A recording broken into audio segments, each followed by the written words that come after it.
السلام عليكم ورحمة الله وبركاته. الحمد لله نحمده ونستعينه ونستغفره ونؤمن به ونتوكل عليه ونعوذ بالله من شرور أنفسنا ومن سيئات أعمالنا من يهده الله فلا مضل له ومن يضلله فلا هادي له وأشهد أن لا إله إلا الله وحده لا شريك له وأشهد أن محمدا عبده ورسوله أما بعد. கண்ணியத்திற்குரிய எல்லாம் வல்ல அல்லாஹு ஜல்ல ஷானஹு தஆலாவின் நல்லடியார்களே, மாறும் உலகில் மாறாத இஸ்லாம் என்ற இந்த தொடர் நிகழ்ச்சியிலே இஸ்லாம் மார்க்கம் எவ்வித மாறுதலுக்கும் தேவையில்லாத வகையில் ஒரு சித்தாந்தத்தை மாற்றுவதற்கு என்னென்ன காரணங்களை உலகத்திலே சொல்வார்களோ அதுல ஒரு காரணமும் பொருந்தாத வகையில் முழுமைப்படுத்தப்பட்ட மார்க்கமாக இருக்கிறது என்பதை நாம் இந்த தொடரிலே அறிந்து வருகிறோம். அதுல முதலாவதாக இந்த மார்க்கம் சக்திக்கு உட்பட்டுதான் நீங்கள் செயல்பட வேண்டும் என்று சொல்கிற காரணத்தினால் எல்லா மனிதர்களாலும் எல்லா நிலையிலையும் இந்த மார்க்கத்தை கடைபிடிக்க இயலும். அதனால மாற்ற தேவையில்லை என்பதை முதல் காரணமாக நம்ம சொன்னோம்.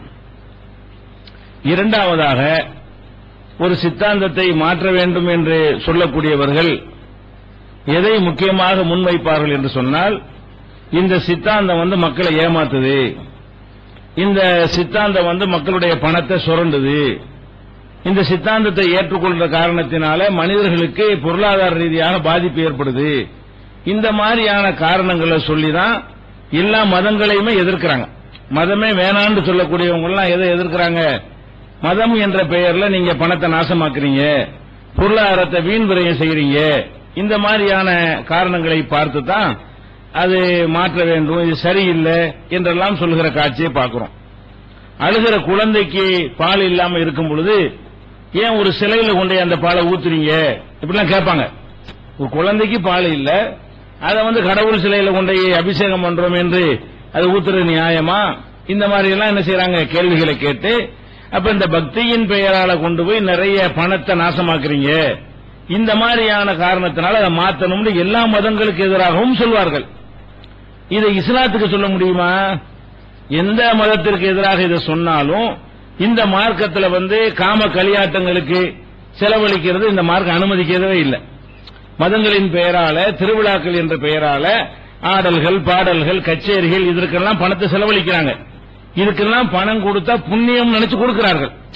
அதாவது பக்தியின் பெயரால கொடுக்கிறாங்களே, அதை வைத்து ஒரு விழா நடக்கும் பொழுது, ஒரு கொண்டாட்டம் நடக்கும் பொழுது அதுல வான வேடிக்கை விடுவார்கள், கரகாட்டம் வைப்பார்கள், இன்னும் பலவிதமான கூத்து கும்மாளம் எல்லாம் வைப்பார்கள்.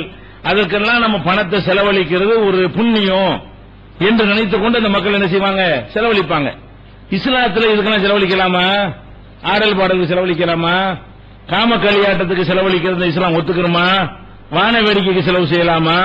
சிலைகள் செய்வதற்கும் அதை பல கோடி ரூபாய் மதிப்புல நகைகளால் அலங்கரிப்பதற்கும் உங்க பணத்தை செலவு செய்யலாம் என்று இந்த மார்க்கம் சொல்லுதா? அப்படியெல்லாம் சொல்ல சொன்னா இது என்னையா ஒரு மார்க்கம்? எங்களுடைய கஷ்டப்பட்டு சம்பாதிச்ச பணத்தை வாங்கி ஒரு சிலைக்கு கொண்டு நீங்க பாலை ஊத்து சொல்றீங்க, அதுக்கு போய் நகை நட்டுகளை போட்டு அலங்காரம் பண்ண சொல்றீங்க, அதுக்கு பட்டு புடவையை உடுத்த சொல்றீங்க, இதெல்லாம் தேவையான்னு சொல்லி ஒரு கேள்வி வறுமையானால் மாறணும். அது மாற வேண்டிய அவசியம் ஏற்பட்டு விட்டது. இஸ்லாம் மார்க்கத்தை பொறுத்த வரைக்கும் இந்த மாதிரியான எல்லா விதமான ஒரு அம்சத்தையும் தடை செய்கிற காட்சியை பார்க்கிறோம். இன்னும் சொல்ல போனா இதையெல்லாம் எதிர்த்தாங்கல்ல. எதை எதிர்த்தாங்க? இந்த ஒரு மதத்துல இந்த மாதிரிலாம் இருக்குது, அதனால கடவுளே இல்ல, கடவுளை கற்பிச்சவன் காட்டுமிராண்டி முட்டாளு என்கிற மாதிரி எல்லாம் பிரச்சாரம் பண்ணாங்க இல்லையா? அவங்க கூட அவங்களுடைய பொருளாதாரத்தை இதே மாதிரி தான் செலவழிக்கிறாங்க. எதை விமர்சனம் பண்ணினார்களோ அதே மாதிரியான வகையில் அவங்க கூட செலவழிக்கிற காட்சியை பார்க்கிறோம். யாரு இது தவறு என்று விமர்சனம் பண்ணவங்க செலவழிக்கிறாங்க. இந்த சிலைக்கு செலவழிக்கலாமான்னு கேட்டாங்க. ஆனா இவர்கள் சில தலைவருடைய சிலைக்கு அதே மாதிரி செலவழிக்கிறாங்க. சிலைக்கு செலவழிக்கலாமா, சிலை செய்யறதுக்கு செலவழிக்கலாமான்னு கேட்கிறாங்க. அதே செலவு எதுக்கு செய்யறாங்க? அந்த கருத்தை ஒருத்தர் சொல்லியிருப்பார்ல, அவருடைய சிலைக்காக வேண்டி செலவழிக்கிறாங்க. அப்ப அந்த இதுக்கு ஒரு சிலைக்கு ஒரு மண்டபம் தேவையா, இப்படிப்பட்ட ஒரு கட்டடம் தேவையா என்றெல்லாம் அதை பற்றி கேள்வி கேட்டவர்கள் இறந்து போனவர்களுக்கு மணிமண்டபத்தை கட்டி வைக்கிற காட்சியை பார்க்கணும். தலைவர்களுடைய சிலைகளை வச்சு அதுக்கு அதே மாதிரியான மணிமண்டபத்தை வைக்கிறாங்க. இவங்க எல்லாம் கடவுள் இல்லைன்னு சொன்னாங்க.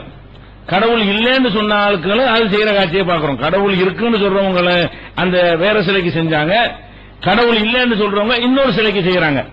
அவங்க சில பொருள்களை வந்து வீணாக்குனாங்க.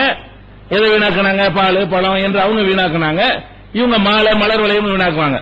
ஒரு சிலைக்கு போய் மாலையை போறது விளங்குமா? அது செலவழிக்கிறதுனால என்ன நன்மை? அதுல கொண்டு மலர் வளையம் வச்சா அந்த சிலைக்கு புரியுமா? அப்படித்தான கேள்வியும் கேட்டாங்க. என்ன கேட்டாங்க? நீங்க கடவுளுக்கு கொண்டு அது செய்றீங்களா இது செய்றீங்களே, அந்த கடவுளுக்கு தெரியுமா? அந்த கல்லுக்கு விளங்குமா? அந்த பாலை குடிக்குமா? தீப ஆராதனை கேட்டீங்களே, அந்த தீபத்தை எடுத்துக்கிறோமா? தூப ஆராதனை காட்டுறீங்களே, அந்த வாசனை இழுத்துருமா? அது இப்படி எல்லாம் என்னஞ்சாங்க கேட்டாங்க. இதே கேள்வி வரத்தானே செய்யணும். இப்ப மலர் மாலையை போட்டீங்கன்னா அந்த வாசத்தை இழுப்பார் அந்த சிலையில, அந்த சிலைக்கு சொந்தக்காரரு, அந்த சிலை இழுக்குமா? அப்ப இவங்க மாறணும்னு சொல்லி கேள்விகள் எதுல கேட்டாங்கன்னு கேட்டா வேற வேற மார்க்கங்கள்ல கேட்டார்கள். வேற வேற மதங்கள்ல இதை வந்து மாத்திதான் ஆகணும். கடவுளுங்கிற பேர்ல பணத்தை நாசம் பண்றாங்க, பணத்தை விரயம் பண்றாங்க, ஒரு யூஸும் இல்லாம ஒரு பயனும் அற்ற வகையில வந்து செலவழிக்கிறாங்க என்றெல்லாம் சொல்லுகிற காட்சியை பார்க்கணும். இஸ்லாம் மார்க்கத்தில் வந்து கடவுளுக்காக செலவழிக்கிறதுங்கிறது என்ன அர்த்தம்? இந்த அர்த்தம்லாம் கிடையாது. எந்த அர்த்தம் இல்ல. அலங்கரிக்கிறது, அது விழா நடத்துறது, திருவிழா நடத்துறது, இது மாதிரியான ஒரு காரியத்துக்கு செலவழிக்கிறது எல்லாம் அல்லாஹ்வுக்கு செலவழிக்கிறதாகவோ கடவுளுக்கு செலவழிக்கிறதாகவோ புண்ணியத்தை நாடி செலவு செய்யறதாகவோ ஆகாது. இஸ்லாத்துல செலவழிக்கிறதுனா என்ன அர்த்தத்தில் சொல்லப்படுது? செலவழிங்க, கொடுங்க, அதை கொடுங்க, இதை கொடுங்க, எல்லாம் எதுக்கு சொல்லப்படுதுன்னா மனுஷனுக்கு கொடுக்க சொல்லப்படுது. இஸ்லாத்துல வந்து தான தர்மம் செய்யுங்கன்னா தான தர்மத்தை எங்க கொண்டே செய்யறது? சாமியார்கள் உண்டியில் கொண்டே போடுறதா அல்ல மடங்கள்ல கொண்டே கொட்டுறதா? இல்ல. உங்களுடைய பொருளாதாரங்களை செலவு செய்ய சொல்லி எல்லா மதங்களும் சொல்ற மாதிரி இஸ்லாமும் சொல்லுது. எல்லா மதங்களும் எதை புண்ணியம் என்று கண்டறியறது தப்பு செஞ்சிடறாங்க. தடுக்கப்பட்ட ஒரு வீணான பயனற்ற காரியங்கள் எல்லாம் புண்ணியம் என்று நினைக்கிற அளவுக்கு அங்க கோட்பாடுகள் வைக்கப்பட்டிருக்கின்றன. இங்கே என்ன என்று சொன்னால், உங்க பணத்தை செலவழிங்க. யாருக்கு செலவழிங்க? உங்க தாய் தகப்பனு செலவழிங்க, அனாதைகளுக்கு செலவழிங்க, ஏழைகளுக்கு செலவழிங்க, கஷ்டப்படுறவனுக்கு செலவழிங்க, கைதிகளுக்கு செலவழிங்க, விதவைகளுக்கு நீங்க செலவழிங்க, பலவீனர்களுக்கு நீங்க செலவழிங்க. இப்படிதான் இந்த மார்க்கத்தில் செலவழிக்க சொல்வது எல்லாம் எந்த மாதிரி இருக்குன்னு கேட்டா மனிதனுக்கு செலவழிக்கிறதா இருக்குது. பொருளாதாரத்தை வச்சுக்கிட்டு இந்த மாதிரி வீண் வரையம் பண்ற மாதிரி ஒரு மெத்தட் இந்த மார்க்கத்தில் இருந்திருந்தா அப்ப என்ன செய்யணும்? என்னங்கடா இது மதம் வச்சுக்கிட்டு பணத்தை போட்டு சுரண்டு வீணாக்குறீங்க, எவ்வளவு நல்ல காரியத்தை நாங்க செலவழிச்சிருப்போம், நீங்க கெட்ட காரியத்துக்களை செலவழிக்கிறீங்க என்று கேட்கலாம். அப்ப அந்த மாதிரி இல்லாத ஒரு மார்க்கமாக இந்த மார்க்கம் என்ன செய்கிறதுன்னா அந்த வாசல் அடைக்குது. இந்த ஆடல் பாடல் இதுகள்லாம் இறைவனுக்கு பிடிக்காது, இசை கருவிகளையே கூடாதுன்னு சொல்ற அளவுக்கு இந்த மார்க்கம் வந்து விட்டது. மாக்கான சலாத்தும் இந்தல் பைத்து இல்லா முக்காவும் தஸ்தியா, விசில் அடிக்கிறதும் கைதட்டுவதும் தான் இவருடைய வணக்கமாக இருக்கிறது. இந்த ஆடல் பாடலாம் இஸ்லாத்துல கிடையாது. இறைவனை வணங்குவதா இருந்தால் அடக்கமா ஒடுக்கமா வணங்கணுமே தவிர இந்த தண்ணி அடிச்சு டான்ஸ் ஆடி வணங்க இயலாது. தண்ணி அடிச்சு டான்ஸ் ஆடிக்கொண்டு நடனம் ஆடிக்கொண்டெல்லாம் என்ன செய்யறாங்க? கடவுளை வணங்குறாங்க. அதெல்லாம் இங்க என்ன செய்ய முடியாது, நடக்காது. போதையே முழுசாக தடுக்கப்பட்டு விட்டது. ஒரு காலத்தில் போதையா இருக்கும்போது தொழுகைக்கு நெருங்காதீங்கன்னு துவக்கத்தில் சொல்லப்பட்டது. பிறகு அறவே போதை கூடாது, மதுமான அருந்தவே கூடாதுங்கிற அளவில் அதை தடுத்து விட்ட பிறகு அந்த மாதிரியான ஒரு அடிப்படைக்கெல்லாம் இந்த மார்க்கத்தில் இடமே இல்லை. அப்ப எதுக்காக வேண்டி மாற்றணும்னு இன்னைக்கு எதிர்பார்க்கிறாங்களோ அந்த மாதிரியான ஒரு விஷயம் கூட இந்த மார்க்கத்தில் இல்லை. எந்த அளவுக்கு இந்த மார்க்கத்தில் சொல்லப்பட்டிருக்குன்னா, நபிகள் நாயகம் ஸல்லல்லாஹு அலைஹி வஸல்லம் சொல்றாங்க, மறுமை நாள்ல அல்லாஹ் வந்து மனிதர்கள்ட்ட கேள்வி கேட்பான், விசாரிக்கும் பொழுது அப்ப ஒரு மனுஷன் கேட்பான். எப்படி கேட்பான்? எப்படி ஆதம், இந்த மார்க்கம் வந்து இந்த மதத்தில் இருக்கிறதுனால் உங்க பணத்தை அல்லாஹ்வுக்கு செலவழிங்க, மதத்துக்கு செலவழிங்க என்று சொல்லுதா இல்லையா?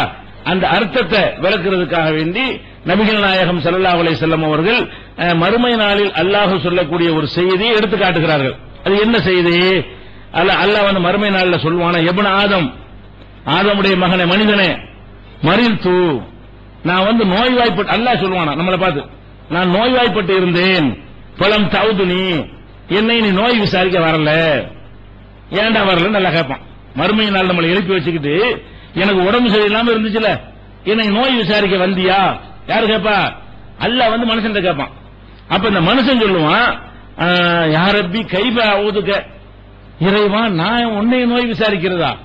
அந்த ரப்புல் ஆலமீன், நீ ரப்புல் ஆலமீன் அகிலத்துக்கு அதிபதியா இருக்கிற, அகிலத்தின் அதிபதியா இருக்கிற உன்னை வந்து நான் நோய் விசாரிக்க வருவேனா? உனக்கு நோய் வருமா? நோய் வந்தா தான் நான் வந்து நோய் விசாரிக்கிறது. நீ எப்ப நோயை வாய்ப்பட்ட, நான் எப்ப வரல, எனக்கு புரியலையே. நம்ம என்ன செய்வான்? அந்த மனிதன் வந்து பதில் சொல்லுவான், அப்ப எல்லாம் கேட்பானா, அம்மா அலிம்த அண்ணா அப்தி புலானன் மறியல, அடே இன்னார் ஒருத்தன் நோயா இருந்தானே உனக்கு தெரியுமா? உன் பக்கத்து வீட்டுல ஒருத்தன், உன் ஏத்த வீட்டுல ஒருத்தன், உனக்கு தெரிஞ்சவன் சொந்தக்காரன் பந்தக்காரன் இருந்தானே, நோய்வாய்ப்பட்டிருந்தானா இல்லையா? அவனை போய் நீ விசாரிச்சியா? இல்ல. அவனை விசாரிச்சு இருந்தாயானால் அது என்னை விசாரிச்சுதான் எடுத்துக்கொண்டிருப்பேன். அந்த நோயாளியை நீ விசாரிக்கல பாரு, அது என்னை நீ கவனிக்கல என்று அர்த்தம் என்று அல்லாஹ் என்ன செய்யறான்? பதில் கொடுக்கறான். அப்ப இந்த மார்க்கத்துல ஒரு நல்லறம் என்ன அடிப்படையில் கணிக்கப்படுது என்று கேட்டா, மக்களுக்கு செய்யறதுதான் அல்லாஹ்வுக்கு செய்யறது. அல்லாஹ் தேவையற்றவனா இருக்கிறானே. இந்த மார்க்கத்தினுடைய கான்செப்ட் என்னவா இருக்குன்னா, அல்லாஹு சமத், அல்லாஹ் ஒரு தேவையும் மற்றவன் என்ற அடிப்படையாக இருக்குது. வல்லாஹுல் கனியுல் ஹமீத், அல்லாஹ் ஒரு தேவையும் மற்றவன், புகழுக்கு உரியவன். இப்படி எல்லாம் குர்ஆன்ல பல இடங்களில் எல்லாம் சொல்லி காட்டுகிறான். அப்ப அல்லாஹ்வுக்கு ஒரு தேவையும் இல்லாம இருக்கும் பொழுது அல்லாஹ்வுக்கு கொடுனா என்ன அர்த்தம்? அல்லாஹ் வேற சொல்லி உங்களுக்கு தர்றான், நான் இவருக்கு கொடுக்குறேன், இவர் எனக்கு தர்றாரு. இதைத்தான் இந்த மார்க்கம் என்ன செய்கிறது? தூண்டுகிறது. அடுத்து அல்லாஹ் என்ன செய்வான்னு கேட்டா, நீ அவனை நோய் விசாரிக்க சென்று இருந்தாயானால் அவனிடத்தில் என்னை நீ பார்த்திருப்பாய். அப்படின்னா என்ன அர்த்தம்? அதை எனக்கு செய்த எனக்கு உதவியெல்லாம் தேவையில்லை, நீ உன்னை மாதிரி ஒரு மனுஷன் நோய்வாய்ப்பட்டிருக்கும் போது விசாரிக்கணுமா இல்லையா? அவனை விசாரிச்சு தேவையான ஒரு ஆறுதலை சொல்லலாம், அல்லது தேவையான உதவிகள், மருத்துவ உதவிகள்லாம் தேவைப்படும் கொடுக்கலாம். அதை நீ செய்யல அப்படின்னு நல்லா சொல்லிடுவானா?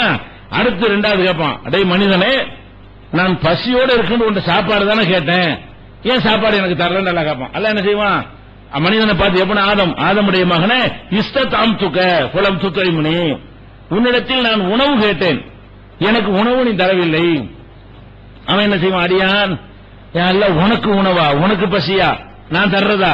நீ ரப்புல் ஆலமீனாச்ச, நீ அகிலத்தின் அதிபதியாக இருக்கிறாய், உனக்கு நான் எப்படி உணவு தர்றது? உனக்கு எந்த தேவையும் இல்லையே அப்படின்னு இந்த அடியான் வழக்கம் போல அதே மாதிரியான பதில் அவன் சொல்லுவான். அப்ப எல்லாம் என்ன செய்வான்? இன்னார் உன்னிடத்துல சாப்பாடு கேட்கல, பசிக்குன்னு வரல, பக்கத்து வீட்டுல ஒருத்தன் பசியா இருக்கல, உனக்கு தெரிஞ்சவங்க ஒருத்தன் பசியா இருக்கல, வரும்போது நீ விரட்டி அடிக்கல, அவன் பசிச்சிருக்கிறான்னு சொல்லி கேட்கும் பொழுது நீ கொடுத்திருந்தால் அங்க என்னை பார்த்திருப்பாய். அங்க இந்த ஏழைக்கு சோறு கொடுக்கிறது என்ன மாதிரியா? அல்லாஹ் கொடுக்கிறதாம். அப்ப தான தர்மங்கள் செய்ய இந்த மார்க்கம் சொல்லுது. தான தர்மம் செய்யும்போது எப்படி சொல்லுது? இவர்கள் இந்த மதங்களை மறுக்கக்கூடியவர்கள் ஒரு வாதத்தை வைப்பாங்க, கடவுளை மற மனிதனை நினை. அதாவது மனிதன் நினைக்கணுமா, எதை மறந்துடணுமா? கடவுளை மறந்துடணுமா? அப்ப இந்த கடவுளை நினைக்கிறது மனுஷனை மறக்க வைக்குதுங்கிறாங்க. என்ன ஆர்குமெண்ட்? அதுல அர்த்தம் என்ன? நீங்க கடவுளை நினைச்சா மனுஷனை மறந்துடுவீங்க, அது வேற வேற மார்க்கத்துக்கு நீ சொல்லு, இங்க சொல்லாத.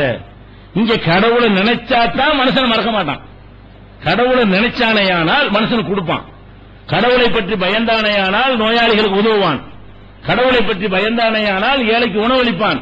அது இங்க உள்ள விஷயம். நீ வேற மதங்களுக்கு இந்த கேள்வியை கேட்கலாமே தவிர கடவுளை நினை, அதன் மூலமாக மனிதனையும் நினை என்று சொல்லக்கூடிய தத்துவ இஸ்லாத்தில் இருக்குது.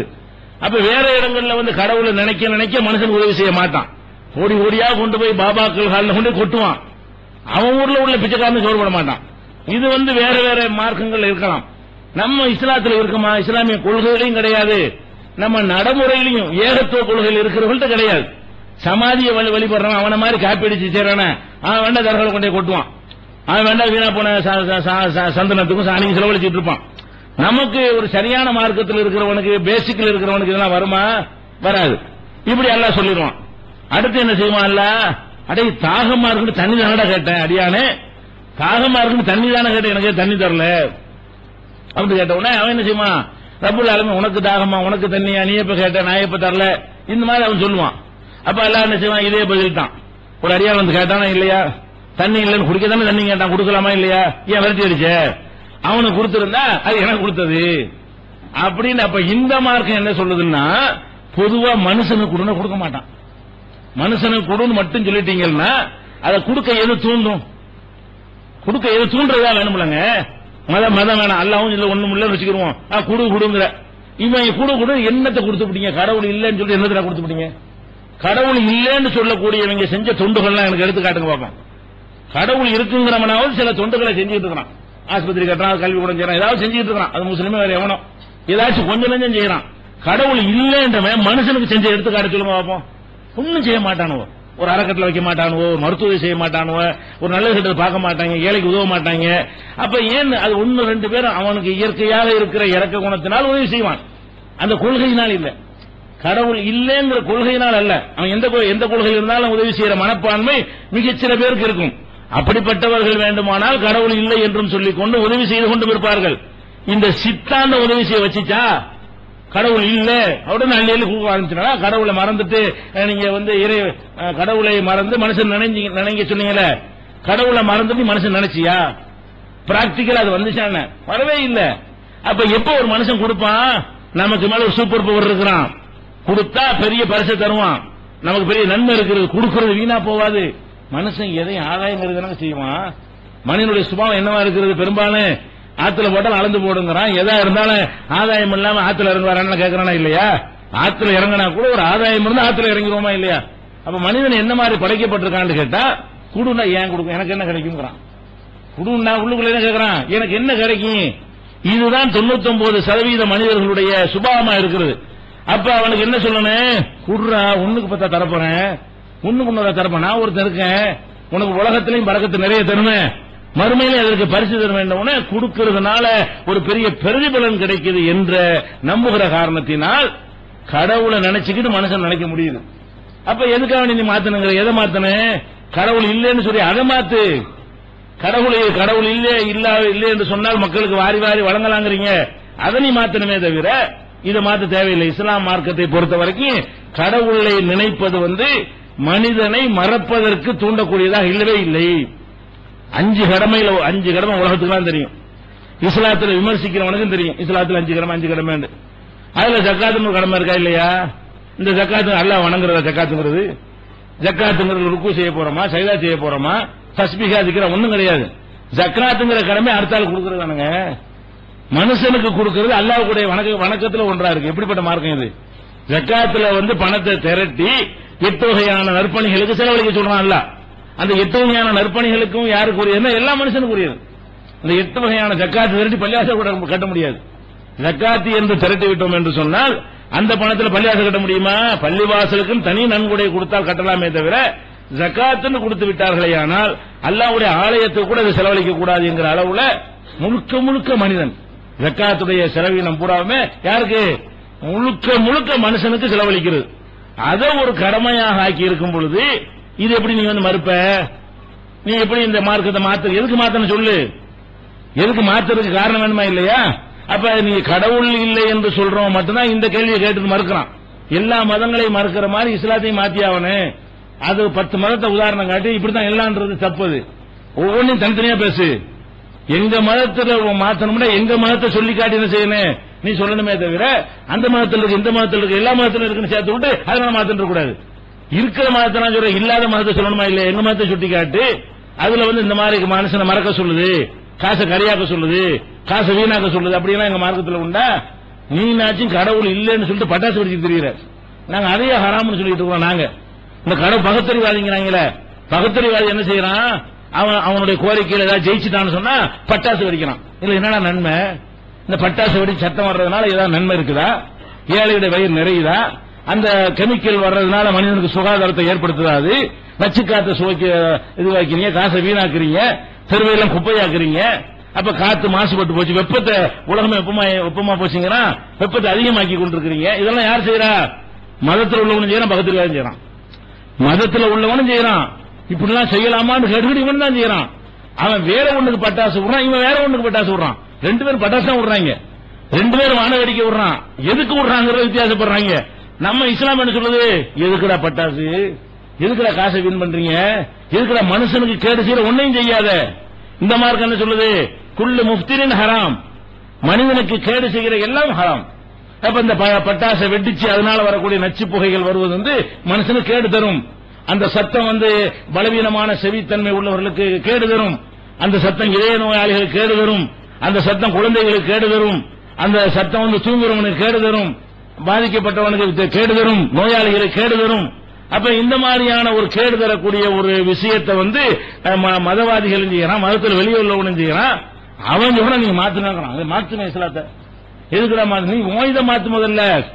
எல்லா மதங்களும் மாறட்டும், நீனும் மாறு. வேணான்னு கேள்வி கேட்கிறிய, நீ தானே சிலையை வைக்கிற, நீ தானே எல்லாம் செஞ்சுட்டு இருக்கிற, இந்த கேள்வி கேட்கறவன் யாருன்னு கேட்டா மாத்தணுங்கிறவன்லாம் பகுத்தறிவாதி என்ற போர்வெல்லாம் கேட்கறான். மாத்தி அவனு மதமே தேவையில்லை, இப்படியான ஒரு வாதத்தை வைக்கிறாங்க. அப்ப இஸ்லாத்தில் இது இல்ல. இந்த ஹதீஸ்ல நம்ம என்ன வழங்கிறோம், இந்த ஏழையின் சிரிப்பில் இறைவனை காண்போம் டயலாக்லாம் இதெல்லாம் இங்க எடுத்தது. ஏழையின் சிரிப்பில் இறைவனை காண்றது என்னது, அந்த ஏழையை சிரிக்க வச்சிருந்தா என்ன எங்க பார்த்திருப்பாய், அவனுக்கு சோறு போட்டிருந்தா என்ன எங்க பார்த்திருப்பாய், அவனுக்கு தண்ணி கொடுத்தா என்ன எங்க பார்த்திருப்பாய். அப்ப ஏழையின் சிரிப்பில் இறைவனை காண்போங்கிறது இவங்க காப்பி அடிச்சுக்கிட்டு வாயினால வரட்டுவாதமா சொல்றாங்களே தவிர நிஜமாகவே ஏழையின் சிரிப்பில் இறைவனை காணுகிற சித்தாந்தம் இங்கதானே இருக்குது. இறைவனுக்கு எதை செய்யறா இருந்தாலும் ஏழைக்கு செய்ய, இறைவனுக்கு செய்யற இறைவன் தேவையே இல்லாதவன். அப்ப இந்த மாதிரி வாசலை இறுக்கி அடைத்திருக்கும் பொழுது இந்த மதத்தில் பொருளாதாரத்தை வீணாக்க சொல்ல இயலுமா, மதம் எங்க பணத்தை நாசமாக்கும் சொல்ல இயலுமா. அப்ப இதுல அந்த மாதிரியான ஒரு அடிப்படையையும் இஸ்லாம் என்ன செய்கிறது, தடுத்து நிறுத்தி வருகிறது. அடுத்து என்ன, இந்த இதான் வேணாம்னு சொல்றேன், இந்த பொருளாதாரத்தை காரணம் காட்டி மதமே வேணாம், மாத்தவே எல்லாத்தையும் மாத்தணுங்கிற அவசிய விஷயம் நம்மளும் கூட சேர்த்துக்கிறான். எல்லாத்தையும் மாத்தணும்னு வாதம் வைக்கணும் செய்யறான், எல்லா மாத்தையும் மாத்தணும். ஒருத்தரும் சரியில்லை, 10 இதை காட்டுவான 10 மோசமா இருக்குமா, 11வது அவன் சொல்றத விட நல்லா இருக்கும், அதை கண்டுக்கிறாம இந்த 10 அப்படி இருக்கு, அதனால எதையும் மாத்து, எதையும் மாத்தனேன், எங்களை எதுக்கு மாத்தனேன், எங்கள்கிட்ட மாத்திருக்கு ஒண்ணுமே கிடையாது. அடுத்து என்ன காரணம் சொல்றாங்க, பொதுவாக இது மாத்தணும், மதங்கள் வேணாம், அது மாத்தி தான் ஆகணும், இந்த காலத்துக்கு ஒத்து வராது என்றெல்லாம் சொல்லக்கூடிய என்ன செய்வான்னு கேட்டா கடவுள்னு சொல்றாங்க. கடவுளை திங்கிறாரு, கடவுளை காணிக்க வாங்கிறாரு, கடவுள் பேரை சொல்லி மனுஷன் திங்கிறான். அவங்க வாதம் மாத்தணும்னு சொல்றாங்க இல்லையா, மதங்களை மாத்தணும், மதங்கள் தேவையில்லை என்று வாதம் வைக்கக்கூடியவர்கள் அடுத்து என்ன வாதம் வைக்கிறாங்கன்னா, கடவுள் பேரை சொல்லி சாப்பிடுற மனுஷன் யார் சாப்பிடுவா, பூசாரி தான் சாப்பிடுவாரு, அந்த மத குரு தான் சாப்பிடுவார், கடவுளுக்குன்னு ஒண்ணு போகாது. ஆனா கடவுளுக்கு தான் கொண்டு கொடுப்பான். இவன் கொண்டு போற பால் பழம் தேங்காய் எல்லாம் யாருக்கு தான், பூ ஏதாவது உள்ள ஒரு காணிக்கை எல்லாமே என்ன நினைச்சிட்டு கொடுக்கறான்னா கடவுளுக்கு கொடுக்கணும்னு நினைச்சிட்டு இருக்கிறான். ஆனா உண்டியல உடைக்கிறதும் கடவுள் கிடையாது, என்றதும் கடவுள் கிடையாது, சாப்பிடுறதும் கடவுள் கிடையாது, மனுஷன் தான் திங்கிறான். அப்ப அதை பாக்குறானா, வெளியே இருந்து பாக்குறானா, என்னடா இது கடவுள்னு சொல்லி கேட்கறாங்க. அந்த கடவுள் எடுத்துக்கிட்டாச்சும் பரவாயில்லை, அவர் எடுத்துக்கிறதே இல்லை. நம்ம கொண்டு போய் போடுறோம், கடவுளை முந்தியில போட்டு அடுத்த நான் திறந்து பார்த்து காணா போயிருக்கணும், கடவுள் எடுத்துட்டு போயிட்டாரு. அப்படி இருந்தா கூட தப்பு. கடவுளுக்கு ஏன் தேவை உள்ளவருக்கு கடவுள் வேற கேள்வி வந்துடுறதுல, அந்த இந்த கேள்வி விட்டு வேற கேள்வி தாண்டிடும். சரி அப்படி வச்சுக்கிடுவோம். கடவுளுக்கு நீங்க கொடுத்தது கடவுள் எடுத்துக்கிட்டாச்சும் பரவாயில்லை. மதங்கள் என்று சொல்வது எதுக்கு வச்சிருக்கிறாங்க என்று கேட்டா மதவாதி பிழைக்கிறதுக்கு தான். மதத்துக்கும் கடவுளுக்கும் சம்பந்தம் கிடையாதுங்க. இந்த மதத்தை சொல்லி அந்த மதத்தை வச்சு பழைப்பு வயிறு வளர்க்கக்கூடியவர்கள் சம்பாதிப்பாங்க.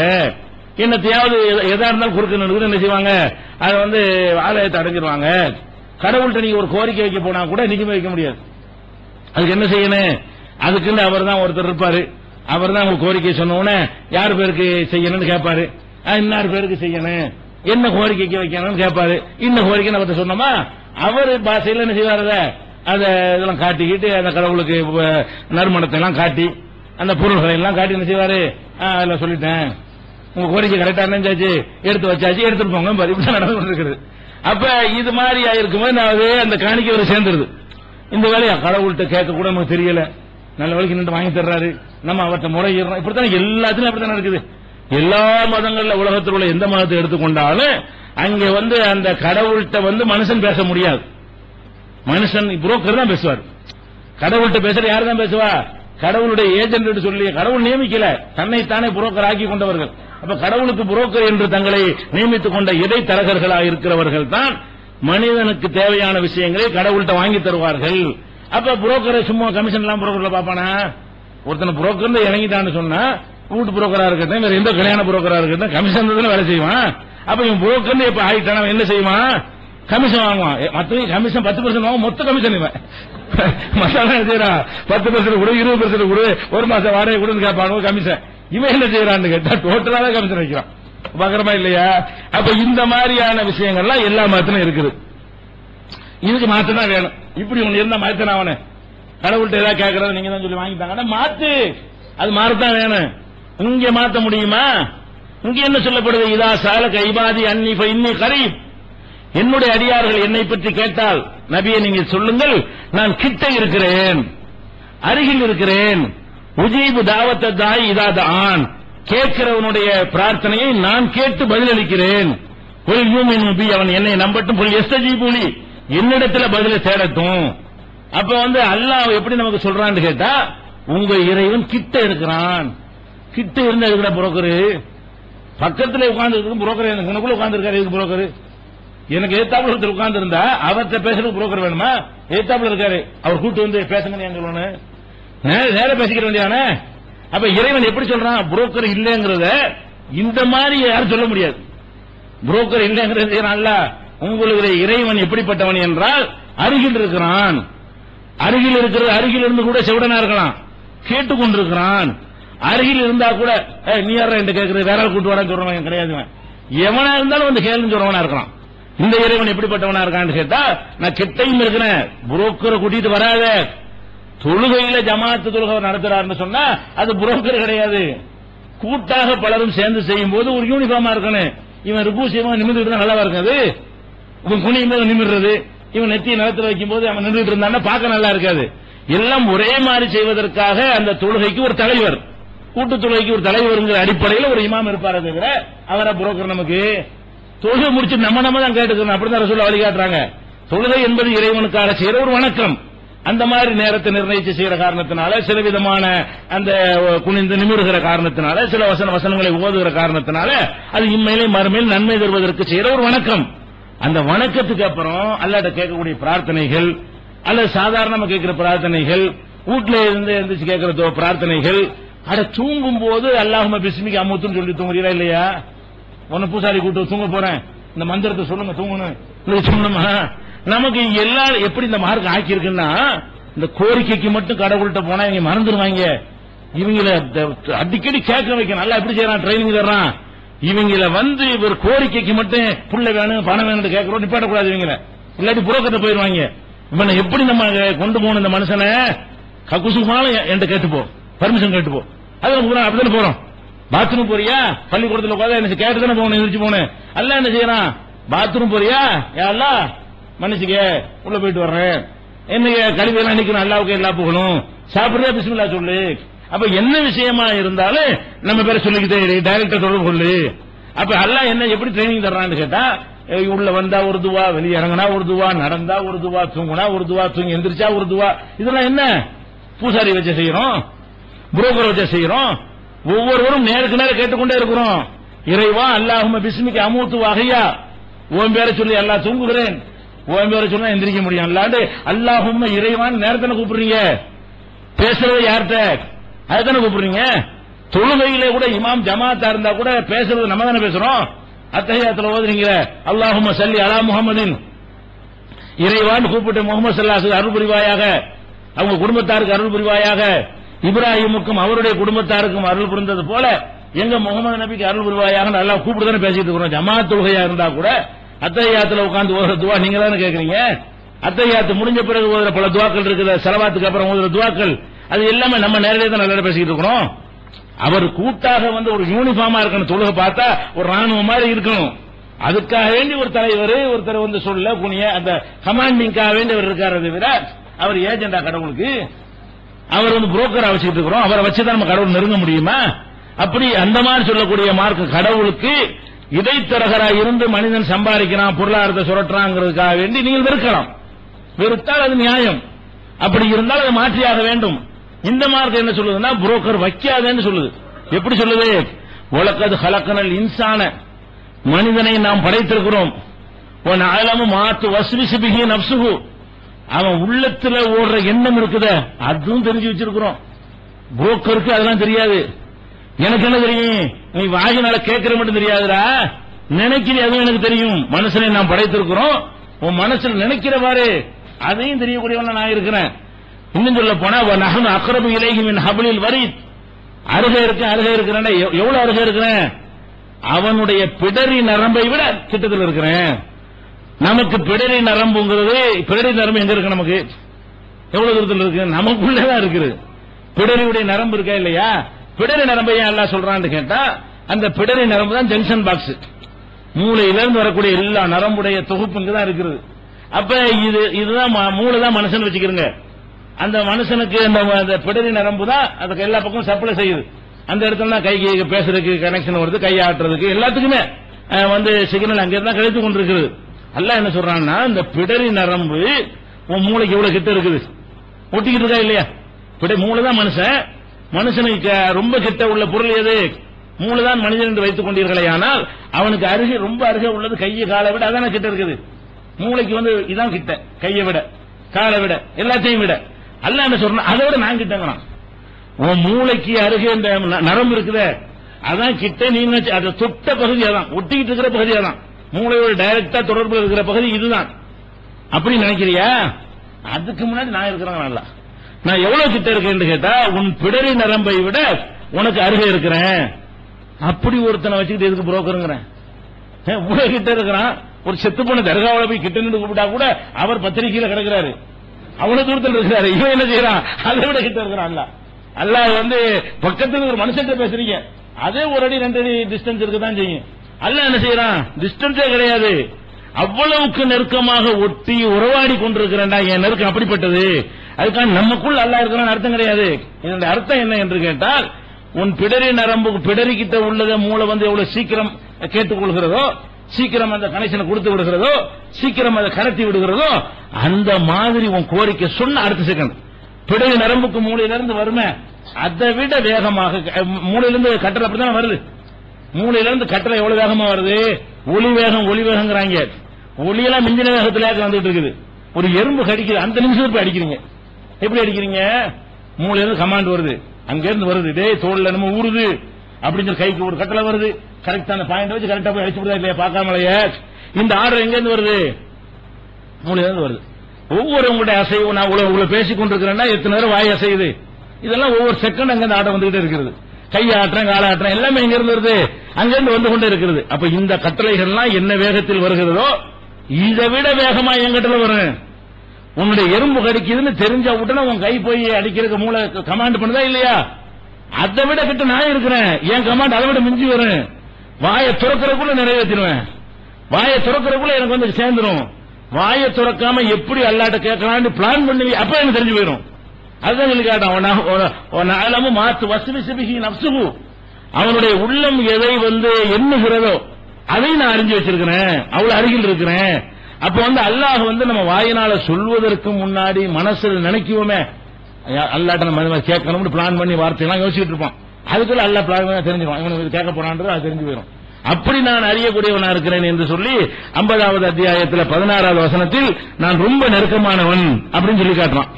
அதே மாதிரி சக்கராத் ஹால்ல இருக்கிற மனுஷனை பற்றி எல்லாம் பேசும்பொழுது நஹ்னு அக்ரபு இலைஹி மின்கும் வலாக்கின் லா துப்சிரூன், சக்கராத் ஹால்ல இருந்தா எல்லாரும் கூடியிருப்பாங்க, சொந்த பந்தம்லாம்.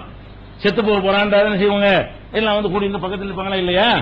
அவனுக்கு கிட்டத்துல எல்லாரும் இருப்பீங்க, கிட்டத்துல ரொம்ப கிட்ட, சக்கராத்து நேரத்துல ரொம்ப தலையை கொடுக்கிறது, நெஞ்ச தலையை கொடுக்கிறது, கையை பிடிக்கிற கால மனுஷன் அவரையே கூல் பண்ற மாதிரி, ஒரு ஆறுதல் படுத்துற மாதிரி அவ்வளவு நெருக்கமா ஒட்டிக்கிட்டு என்ன செய்வீங்க? கொண்டாடி தலையதுக்கு மாதிரி தொடையில போட்டுக்குருவா, அப்புறம் இருக்கிற மவன் காலகால தடை கொடுப்பான், மவ கையை தடவை கொடுப்பா, அவ்வளவு நெருக்கமா என்ன செய்வீங்க? இருப்பீங்க. அல்லாஹ் என்ன சொல்றான்? அதுக்கு மேல நான் நெருக்கமா இருக்கேன். ஒருத்தன் சக்கராத்து காலில் இருக்கும் பொழுது நீங்களெல்லாம் எவ்வளவு நெருக்கமா அவன்கிட்ட போய் உட்கார்ந்துட்டு இருப்பீங்களோ, அக்ரபு இலைஹி, அவனுக்கு நாம நெருக்கமா இருப்போம். உங்களை விட நாம அவனுக்கு நெருக்கமாக இருக்கும். வலாக்கின் லா துப்சிரூன், நீங்க பார்க்க மாட்டீங்க, எனக்கு நான் இருக்கு உங்களுக்கு தெரியாது, நான் நெருக்கமா இருக்கிறேன். அப்ப அந்த சக்கராத்தை அடைகிற நேரத்தில் கூட நான் தான் கிட்ட உட்கார்ந்துட்டு இருக்கிறேன். அப்படி இருக்கும் பொழுது நீ உனக்கு எதுக்கு புரோக்கரு? அப்ப இந்த மார்க்கத்தை பொறுத்த வரைக்கும் ஒருத்தர் நின்றுதான் நம்ம காரியத்தை செஞ்சு தரணும் என்று இருந்தால், நமக்கு கடவுள்கிட்ட கேட்க இயலாதுன்னு இருந்தா, என்னைக்கு கடவுள்கிட்ட கேட்க இயலாது, எனக்கு அந்த கடவுள்கிட்ட கேட்கலாம்ல. எனக்கு கடவுள்கிட்ட கேட்க இயலாது, அப்ப எதுக்கு அந்த கடவுள்? அப்ப கடவுளுக்கு எனக்கு தொடர்பு, நான் போய் கேட்கிற மாதிரி எனக்கு தர்ற மாதிரி இருக்கிற கடவுள் தான் எனக்கு வேணும். மனுஷன் ஏமாத்தி போடுவானா இல்லையா? மனுஷங்கிறத ஏமாத்தக்கூடியவனா இருக்கான், நல்லவன் இருப்பான், கெட்டவன் இருப்பான். புரோக்கர் வழியா தான் அணுகணும்னு ஒரு கான்செப்ட் இருந்தா, அவன் கெட்ட புரோக்கரா இருந்தானா கெட்ட விட்டு தானே காட்டிடுவான். 2 ரூம் உள்ளது 12 ரூம் சொல்லுவானா இல்லையா? காத்து சிரிச்சு வருவோமா, உள்ள விதத்தை உண்மை இருக்காது. அது மாதிரி புரோக்கர் இருக்கான் இல்லையா? புரோக்கர் அந்த மாதிரி சொல்லும் பொழுது அப்ப கடவுள் புரோக்கர் பத்தி செய்வான். அதனால கடவுள்கிட்ட நெருக்கிறதா இருந்தா கடவுள் எப்படி அதை பாதுகாக்கணும்? புரோக்கர்களை விட்டுறக்கூடாது, மனுஷங்களை விட்டா நம்மளை ஏமாத்திட்டு போயிருவாங்க. அப்ப அந்த வாசல் அடைச்சாதான் அடியானுக்கு நல்லது என்றெல்லாம் கருத்துல கொண்டு இந்த மாதிரி இந்த மார்க்கம் எல்லா விதமான புரோக்கரையும் அடிச்சு தகர்த்து எறிகிறது. இன்னும் சொல்ல போனா 10வது அத்தியாயத்தில் 18வது வசனத்தில் எல்லாம் சொல்றான், மின் தூனில்லாஹி மா லா யதுர்ருஹும் வலா யன்ஃபஉஹும், தங்களுக்கு நன்மையும் தீமையும் தராதவற்றை எல்லாம் போய் வணங்கிக் கொண்டிருக்கிறார்கள். யகூலுன ஹாவுலாஹி ஷுஃபாஉனா இன்தல்லாஹ், அல்லாஹ்விடத்தில் எங்களுக்காக பரிந்து பேசுவாங்க, புரோக்கர்களை பார்ப்பாங்க என்று சொல்லுகிறார்கள். அது அல்லாஹ் கண்டிக்கிறான். குல் நபி நீங்க சொல்லுங்க, அத்துநபியூன அல்லாஹ பிமா லா யஅலமு ஃபிஸ் ஸமாவாத்தி வலா ஃபில் அர்த், வானங்களிலும் பூமியிலும் அல்லாஹ்வுக்கு தெரியாத விஷயம் இருந்து நீங்க சொல்லிக் கொடுக்குறீங்களா? புரோக்கர்களை எனக்கு தான் தெரியுமாடா. அல்லாஹ் எப்படி கேட்கிறான்? அல்லாஹ்ட்ட நெருக்கி வைக்குவாரா, சிபாரிசு பண்ணுவாருங்கிறீங்க. சிபாரிசு யாருக்கு பண்ணுவோம்? தெரியாத ஆள்கிட்ட போய் சிபாரிசு பண்ணுவோம். எனக்கும் பிரதமருக்கும் ரொம்ப நெருக்கம் இருக்குன்னு வைங்க, அது எனக்கு யாராவது சிபாரிசு வேணுமா? நாங்க இருந்த கிளாஸ்மேட், நானும் பிரதமர் ஒரு காலத்தில் ஒன்னா படிச்சோன்னு வைங்க, எங்களுக்குள்ள ரொம்ப நெருக்கம் இருக்கு. ஒரு பல வருஷங்கள் பழகி இருக்கும்னு நினைச்சா போய் நேரம் பேசிட்டு போறேன், போன்ல பேசிட்டு போறேன். பிரதமர் என்ன கூட்டிட்டு போங்க கூப்பிடுவோனா? எப்ப கூப்பிடுவோம்? அவரை தெரியாட்டு கூப்பிடுவோம். பிரதமர் எனக்கு தெரியலன்னா என்ன செய்வோம்? எனக்கு தெரியாதுங்க, ஒரு வேலை இருக்கு, நீங்க கொஞ்சம் அறிமுகப்படுத்துவீங்க, முதலமைச்சர் அறிமுகப்படுத்தி வைங்க, அந்த தலைவர்கிட்ட அறிமுகப்படுத்தி வைங்க, அந்த ஹெட் மாஸ்டர் அறிமுகப்படுத்தி வைங்க, இப்படின்னு ஒரு கலெக்டர் அறிமுகப்படுத்தி வைங்க. அதெல்லாம் எப்ப கேட்போம்? தெரியாது தானே. அல்ல என்ன கேட்கிறான்? எனக்கு ஒரு புரோக்கர் இந்த அடியாரு உன் அடியாரு இந்த மாதிரி கேட்கிறாரு, அவர் பார்த்து செய்யுன்னு சொல்லுவார். அப்ப எனக்கு தெரியாதுன்னா இவர் சொல்லி நான் தெரிஞ்சுக்கிறவனா? அப்ப என்னையும் மடையனாக்குறீங்க. அல்ல எப்படி கேட்கிறான்? அல்ல எப்படி கேட்கிறான்னா ஹாவுலாய் ஷுஃபாவுனா இந்தல்லாங்கிறாங்க. புரோக்கரை ஏற்படுத்தி கொண்டு இந்த புரோக்கர்கள் எங்களுக்கு கடவுள்கிட்ட நெருக்கத்தை உண்டாக்குவார்கள், எங்களுக்கு வாங்கி தருவார்கள் சொல்லியாடா. அல்ல கேட்கிறான், குல் நபியை நீங்க திருப்பி கேளுங்க, இந்த மார்க்கம் எப்படி கேட்குது? மாத்தணும்னு கேட்கறீங்களா? அவனுக்கும் சேர்த்து இந்த மார்க்கம் சொல்லுது. நபியே அவங்கள்ட்ட சொல்லுங்க, அத்துநபியூன் அல்லாஹ பிமா லா யஅலமு ஃபிஸ் ஸமாவாத்தி வலா ஃபில் அர்த், வானங்களிலும் பூமியிலும் அல்லாஹ்வுக்கு தெரியாத விஷயங்கள் இருந்து இந்த புரோக்கர்கள் அல்லாஹ்வுக்கு சொல்லிக் கொடுப்பார்கள் என்று சொல்கிறீர்களா? எனக்கு எவனும் சொல்லித் தர தேவையில்லை, எனக்கு நேரடியாவா எனக்கே எல்லாமே தெரியும். ஒரு ஆள் போய் அறிமுகப்படுத்தினாதான் ஒரு அடியான பத்தி தெரியுங்கிற நிலையில் நான் இல்லை. இப்ப எதுக்கு மாத்தணும் சொல்லுங்க? மாத்திரதா இருந்தா இந்த மாதிரி இடையில ஒரு நந்தி மாதிரி ஒருத்தர் கொடுக்க ஏமாத்தினான்னு சொன்னா எல்லாம் இந்த மாதிரி மாத்த தேவையில்லைங்க, இது நம்மளை ஏமாத்துறாங்க, மதம் சொல்லி தான் சம்பாதிக்கிறாங்க, கடவுளுக்கெல்லாம் போகல என்று நீங்கள் சொல்வதில் நியாயம் இருக்கிறது. அதான் இந்த வாசலை இழுத்து அடைச்சாச்ச, அதையும் நம்ம பார்க்கிறோம். அது போக அல்லாஹ் சொல்லி காட்டுகிறான், அலால் இல்லாஹி தீனுல் ஹாலிஸ், இந்த தூய்மையான மார்க்கத்துக்கு சொந்தக்காரன் அல்லாஹ் சொல்லி காட்டுகிறான். இந்த மார்க்கம் மனுஷன் உண்டாக்குன மார்க்கம் இல்லப்பா, ஏன் மார்க்கம்? நான் கடவுளாக இருக்கிறேன், நான் உண்டாக்குன மார்க்கம். வல்லதீன அத்தகது மின் தூனிஹி அவுலியா, இவர்கள் அல்லாஹ் விட்டு சில பாதுகாவலர்களை, புரோக்கர்கள், ஏஜென்ட்களை ஏற்படுத்திக் கொண்டிருக்கிறார்களே, அவங்க சொல்லுகிறாங்க மானாபுதுஹும் இல்லாஹி யுகர்ரிபுனா இலல்லாஹி சுல்ஃபா, அல்லாஹ்விடத்தில் எங்களை நெருக்கி வைப்பதற்கு தான் இவங்களை வணங்குறோம். ஏன்டா அவங்கள்ட்ட போய் கும்பிடுற? அல்லாஹ்ட்ட நெருக்கி வைப்பாங்க, அல்லாஹ்ட்ட எங்களை கூட்டு சேர்த்து வைப்பாங்க என்று சொல்கிறார்களே, இவர்களை காபிர்கள் என்று முஸ்லிம்கள் என்று அல்லாஹ் கண்டிக்கிறார். அப்ப இந்த விஷயம் கிடையாது. இஸ்லாத்துல ஒரு மனிதன் நம்மளை அல்லாஹ்ட்ட நெருக்கி வைப்பான், அது கிடையவே கிடையாது. அப்ப எல்லா விதமான புரோக்கர் தன்மைகளையும் இந்த மார்க்கம் உடைத்து எறிந்திருக்கிறது. ஆனாலும் சில பேர் அறியாமையின் காரணமாக இந்த மார்க்கத்தில் இருந்து கொண்டே நிறைய புரோக்கர்களை ஏற்படுத்தி இருக்கிறார்கள். அதையும் நம்ம சொல்லி ஆக வேண்டும். அதுக்கு இஸ்லாம் பொறுப்பு கிடையாது. உங்களுக்கு குழந்தைக்கு பேர் வைக்கிறாண்டா என்ன செய்யணும்? எப்படி நடைமுறை இருக்கு? ஒரு புரோக்கர் கூப்பிடுவாங்க, அஜர்த்து பிள்ளைக்கு பேர் வைக்கணும் வாங்க, ஆஸ்பத்திரி கூட்டிடுவாங்க அஜர்த்த, எதுக்கு? அது போய் பேரை வச்சுட்டு போங்க, பேரை எடுத்துக்கணும் வைக்க வர்ற மாதிரி. இதுக்கு இது நம்ம இது ஏன் பேர் வைக்கிறதுக்கு அவர் ஏன் வர்றாரு? இப்படிலாம் நீ செய்யறதுனால நம்ம மாத்தணுங்கிறான். இது மார்க்கத்தில் இருக்குதா? ஒவ்வொரு குழந்தை பிறக்கும்போது ரசூலுல்லாஹ் கூட்டு அல்லாஹ்வுடைய தூதரே எங்களுக்கு பேர் வைங்கன்னு சொன்னாங்களா? இல்ல. அல்லாஹ் குர்ஆன்ல என்ன சொல்லி காட்டுறான்? மரியம் அலைஹிஸ்ஸலாம் அவங்களுடைய அம்மா இருக்க இம்ரானுடைய மனைவி, அவங்க ஒரு வயிற்றுல கருவா இருக்கும்போது, இறைவா இந்த குழந்தைய உனக்கான நேர்ச்சி பண்ணிட்டேன், உன்னுடைய ஆலயத்துக்கான அர்ப்பணிக்க போறேன் என்று நேர்ச்சி செய்யறாங்க. ஆம்பளை பிள்ளையா இருக்கும் நினைச்சிட்டு நேர்ச்சி பண்ணிடுறாங்க. ஆனா பிறந்தது பொம்பளை பிள்ளை. மரியம் பிறந்தது, ஈசா நபியுடைய தாயார் பிறந்துடுறாங்க. பிறந்தவங்க என்ன செய்யறாங்க? ஆஹா இந்த மாதிரி லைசதக்கல் கல்வுன் சார், பொம்பளை ஆம்பளை மாதிரி ஆகுமா, இந்த மாதிரி வந்துருச்சே பிறந்துட்டமே அப்படின்னு சொல்லி என்ன செய்யறாங்க? கவலைப்படுறாங்க. கவலைப்பட்டு என்ன செய்யறான்? கடைசியில அந்த குழந்தைக்கு பேர் வைக்கிறாங்க. பேர் எப்படி வைக்கிறாங்க? இன்னி சம்மைத்துஹா மரியம், அந்த குழந்தையுடைய தாயார் பேர் வைக்கிறாங்க. எப்படி வைக்கிறாங்க? இறைவா என்னுடைய மகளுக்கு நான் மரியம் என்று பெயர் வைத்து விட்டேன். இன்னி உயதுஹா பிக்க துர்ரியத்தஹா மினஷ் ஷைத்தானிர் ரஜீம், இந்த மரியத்தையும் மரியத்துக்கு பிறக்கக்கூடிய பிள்ளைகளையும் சைத்தானை விட்டு பாதுகாப்பு தேடுறேன் என்று சொன்னார்கள் வருது. இப்ப மரியம் அலைஹிஸ்ஸலாமுடைய அந்த தாயாரு, அவங்களுடைய அம்மா இருக்காங்க இல்லையா, அவங்க காலத்துல ஜக்கரியா நபிலாம் இருக்கிறாங்க. ஜக்கரியா நபி தான் எடுத்து வளர்க்குறாங்க. மரியம் அலைஹிஸ்ஸலாத்தை பள்ளியாசல்ல வச்சு பொறுப்பா வளர்க்கறதே யாரு தான்? அவங்க தான். அப்போ ஒரு மதகுரு வந்து இடைத்தரகர் புரோக்கர் வந்து தான் பேர் வைக்கணும் என்று இருந்தா மார்க்கத்தில் அவங்க என்ன செஞ்சிருப்பாங்க? இம்ரானுடைய மனைவி ஜக்கரியா நபிட்ட போய் நபியே வாங்க பிள்ளைக்கு பேர் வைக்கணும், நீங்க புரோக்கர் வந்து தான் பேர் வைக்க முடியும் அப்படின்னு சொல்லி கூப்பிட்டாங்களா? கூப்பிடாரு. புருஷனை கூட பொண்டாட்டி பேர் வச்சிருச்சு. வெளிநாட்டுல மாப்பிள்ள இருக்காருன்னு பேர் வைக்காம வந்துட்டு இருக்கும் போது தினை பொம்பளையிலும் நீ பேரை சொல்லி கூப்பிட வேண்டியதா? நம்ம இதுக்கே அவர் வரணும். அவர் பக்கத்துல இருந்தா அவர் வச்சுட்டு போறாரு, இல்லாட்டி ஒரு பேரை சொல்லி கூப்பிட வேண்டியதானே? பேர் வைக்கிறது ஏதாவது இருக்கா? அதுக்கு மந்திரம் இருக்கா? என்ன செய்யணும்? யாரெல்லாம் என் பிள்ளைக்கு இப்ராஹிம் பேரை வச்சு விட்டேன், இப்ராஹிம் மாதிரி நல்ல குழந்தை ஆக்கி வேண்டிய மனசு நினைச்சுக்கிட்டு வைக்க கூப்பிட வேண்டியதானே? தமிழ்ல சொல்ல வேண்டியது, அரபில சொல்ல மந்திரம் ஏதாவது சொல்லி தரப்பட்டிருக்கா? திக்ரு ஏதாவது இருக்கா? அதுக்கு துவா ஏதாவது இருக்கா? பேர் வைக்க வச்சிட வேண்டியதான். ஆனா இன்னைக்கு எப்படி ஆக்கி விட்டாங்க? பேர் வைக்கிறது அவர் கூப்பிடு, அஜயத்தை கூப்பிடு. சுண்ணத்து பண்றதுக்கு அந்த நாவிதரை கூப்பிட்டா நியாயம் இருக்கு, அவர் அந்த வேலையை செய்யக்கூடியவரா இருக்காரு. இவர் ஏன் வந்து விருது செய்ய போறாரு? சுண்ணத்து பண்றதுக்கு அஜயத்து வாங்க. இவருக்கு சுண்ணத்துல என்ன கிரவுண்ட் இருக்கு, என்ன ரோல் இருக்கு? ஒரு ரோலுமே இல்ல. அப்ப இவரை கூப்பிட்டு நீங்க சுண்ணத்து பண்ண வாங்க, இதெல்லாம் நம்ம ஏற்படுத்தி கொண்டது. இதனால கேட்கறாங்க புரோக்கர் உங்கள்ட்ட தான் இருக்கு, புரோக்கர் எங்கள்கிட்ட இருக்குன்னு அறியாத கிறுக்கணும்ட்ட இருக்குது, மாத்திக்கிட்டு இருக்கிறோம். மார்க்கத்துல இல்ல. இது அல்லாஹ் அப்படி சொல்லல, அல்லாஹ்வுடைய ரசூல் அப்படி சொல்லவில்லை.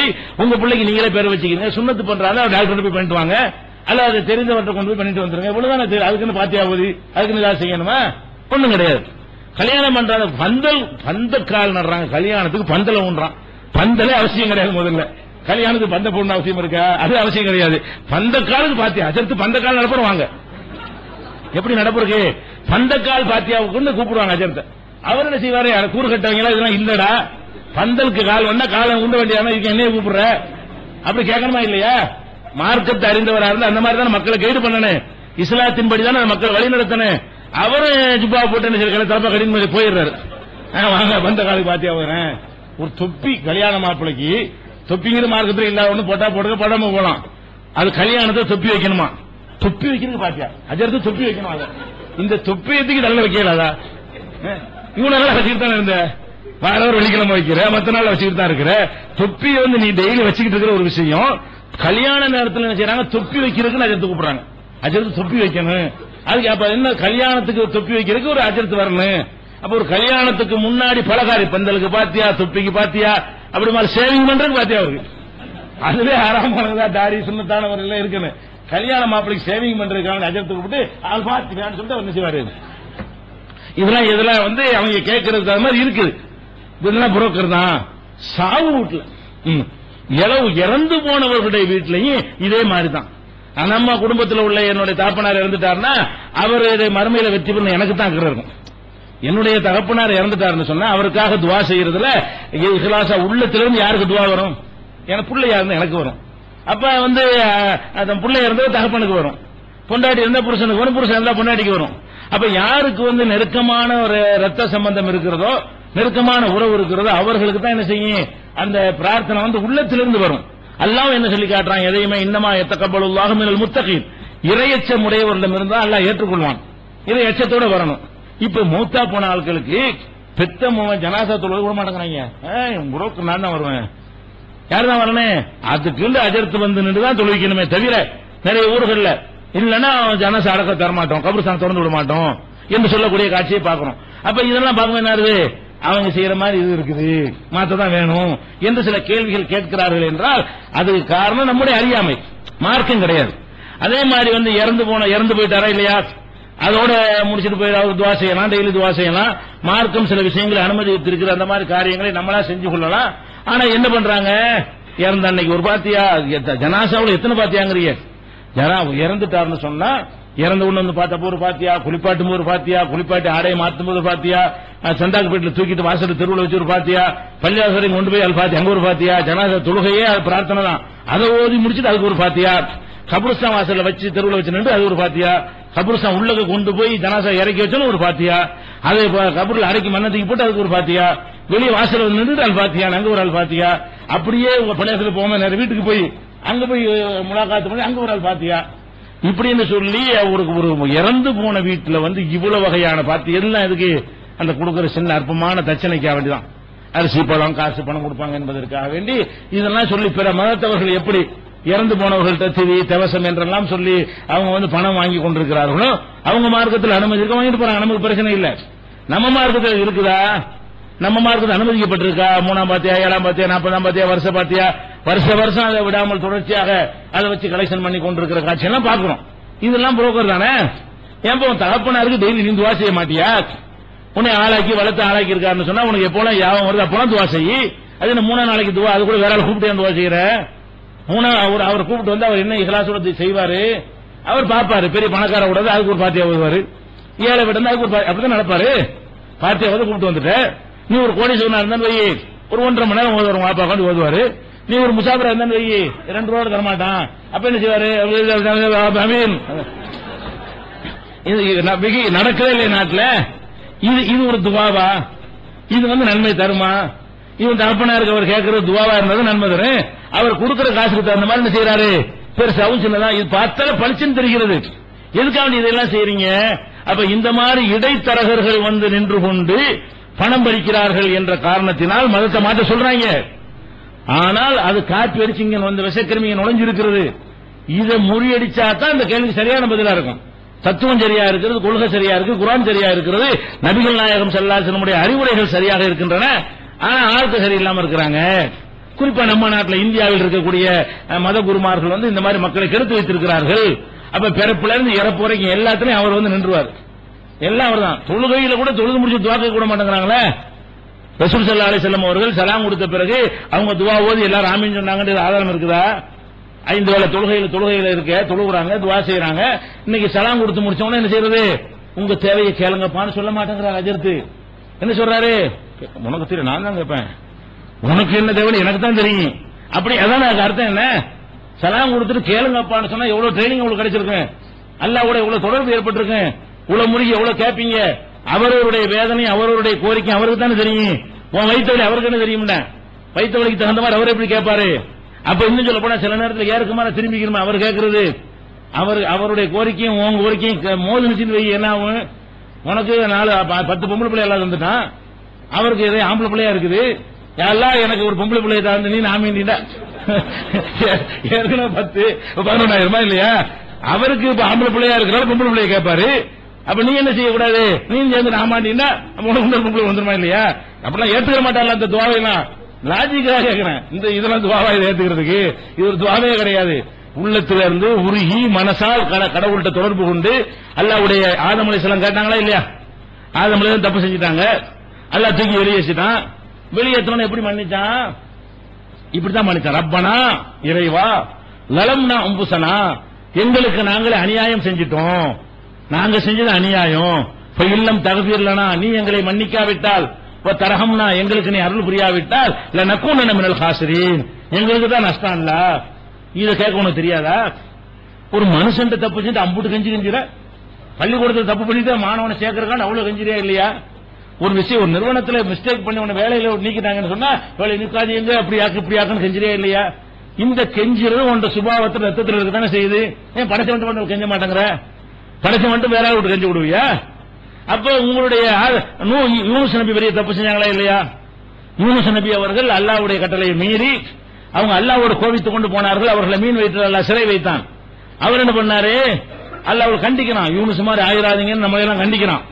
ஏன்னு கேட்டா அல்லாஹ்வுடைய ஒரு தீர்ப்புக்கு எதிராக அவருடைய நடவடிக்கை அமைஞ்சிருச்சு. அந்த ஊர் மக்களுக்கு சத்தியத்தை சொல்றாரு. ஊர் மக்கள் ஏத்துக்கிறல. அல்லாஹ் என்ன சொல்றான்? இவங்களை அழிச்சிருவோம்னு சொல்லி டேட்டம் பிக்ஸ் பண்ணிட்டான்.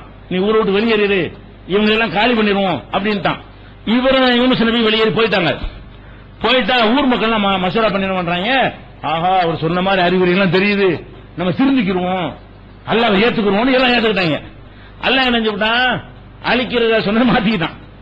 இவர் வர்றாரு, யாரு? யூனுஸ் நபி. போயிட்டு என்ன நினைச்சிட்டு வர்றாங்க? ஊரே பணமா இருக்கும், போய் பார்த்து நம்ம ஜாலியா இருக்கலாம்னு வர்றாரு. எல்லாம் அழிஞ்ச நாசமா இருப்பானு வந்தா ஜெயஜன்னு சந்தோஷமா இருக்கிறாங்க.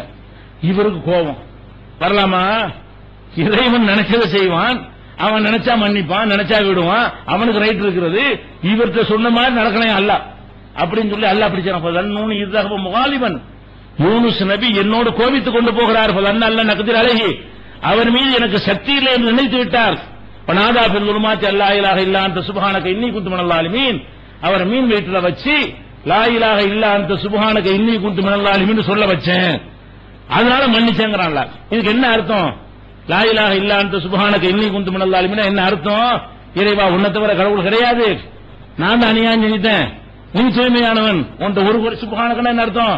உன்ட்ட ஒரு மிஸ்டேக் வராது, நீ அழிச்சாலும் கரெக்டா தான் இருக்கும், நீ காப்பாத்தினாலும் கரெக்டா தான் இருக்கும், தப்பு எல்லாம் ஏன் தப்பு தான் இப்படின்னு சொல்லி அவர் கேட்டதனால் நான் தான் அநியாயக்காரன். சுப்ஹானக இன்னி குன்து, ரெண்டே வாசகம் தான். சுப்ஹானகன்னா என்ன அர்த்தம்? நீ தூய்மையானவன், ஒரு குறை ஒன்று சொல்ல முடியாது. சுப்ஹான என்ன அர்த்தம்?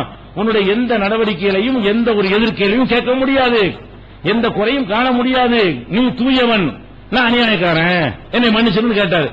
அந்த ஒரு சொல்லுக்கு அவரை வெளியேற்றினான், மீன்ல இருந்து வெளியேற்றி காப்பாத்தி அவர் நல்லடியார் ஆக்கணும், நல்லா சொல்லி காட்டுறான். இது உங்களுக்கு கேட்க தெரியாதா? உங்களுடைய கோரிக்கையில் இந்த மாதிரி இறைவா நான் அந்த தப்பு செஞ்சிட்டீங்கன்னா அப்படி கேளுங்க. ஒரு கோரிக்கை வேணும்டா யாரெல்லாம் நான் யார்கிட்ட கேட்பேன்? ஏன் ஒரு குழந்தை வேண்டி இருக்கிறது, நீ தான் என்னை படைச்ச, நான் வேற எவனுக்கா தர முடியுமா? நீ நினைச்சா எது வேண்டாம் இப்படிலாம் சொல்லி உங்களுக்கு கேட்க தெரியாதா? அல்லாண்ட கேட்கறதுக்கு என்னங்க? அல்லாஹ்வை புகழுங்க, அல்லாஹ்வுடைய ஆற்றலை சொல்லுங்க, உங்களுடைய பலவீனத்தை சொல்லுங்க, மேற்ற முடிஞ்சவளவுதான்.